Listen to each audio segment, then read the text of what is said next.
Hello বন্ধুরা, good morning. Welcome back to my channel simple Priya blog. তো তোমরা দেখতে পাচ্ছ আমি সকাল সকাল চলে এসেছি। কালকে রাতে যেহেতু রান্না করেছিলাম, সন্ধ্যাবেলায় রান্না করেছিলাম, রাতে আর ভাতে জল দিয়ে ফ্রিজে রাখা হয়নি, বাইরেই ছিল, রান্নাঘরে ছিল। তো আমি সকালে এসে দেখছি ভাতটা অনেকটা ঘামো ঘামো হয়ে গেছে। তো ভাবলাম ফ্রিজ থেকে ঠান্ডা জল নিয়ে এসে ভাতটার মধ্যে দিয়ে দিই, তাহলে ভাত কটা পরে খাওয়া যাবে, ভাতটা নষ্ট করে আর কী হবে। তা রাতের ডাল আছে এখানটায়, আর ভেন্ডি দিয়ে আলু দিয়ে ভাজা করেছিলাম, ওটাও আছে। এইসব দিয়ে সকালটা হয়ে যাবে। আবার দুপুরে দেখা যাক কী রান্না করি।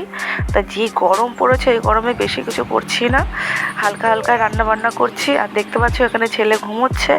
আসলে আমরা বারান্দায় ঘুমিয়েছিলাম, আমি আর ছেলে, ভীষণ গরম পড়ছিল ওই জন্য।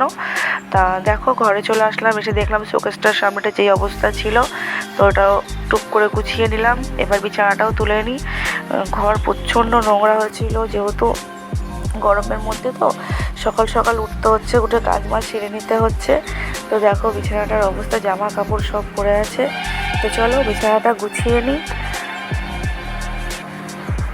তোমরা দেখতেই পেলে আমার বিছানাটা গোছানো হয়ে গেছে। আমার দুই মনু আর ভলু বসে বসে পাহারা দিচ্ছে বিছানাটা। কী আর করবে এই গরমের মধ্যে, ওরাই বা কী করবে। তা মনু যেহেতু বড় হয়ে গেছে, ওই জন্য ওকে নাইটি পরিয়ে রেখেছে। আর ভলু বড় হয়নি, ও ছোটো, তাই ওকে আর কিছু পরায়নি, ও গরম একদম সহ্য করতে পারে না। তা ওই জন্যই আর কি ওকে আর কিছু পড়ানো হয়নি। তো চলো ওরা ওদের কাজ করুক, আর আমি আমার কাজ করি। আমার কাজ মানে কি, আমার কাজ তো এই সারাক্ষণ খুঁটিনাটিগুলোই করা। তো চলো আমি কাজ করে নিই। দেখো আমার মা ফ্রিজ থেকে আইসক্রিম চুরি করে খাচ্ছে, আমি রেখেছিলাম। দেখো তাহলে কীভাবে চুরি করে খায়, তোমরা দেখাচ্ছি, দাঁড়াও দেখো।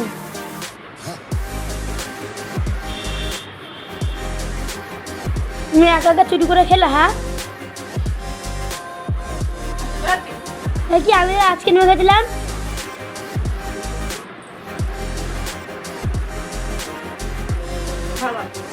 ফ্রিজে আর একটা আইসক্রিমও ছিল, দেখি এবার খুলে আছে নাকি। ওটাই খেয়ে নিল চুরি করে। তুমি সব চুরি করে খেয়ে নিয়ে যাও। কি মা,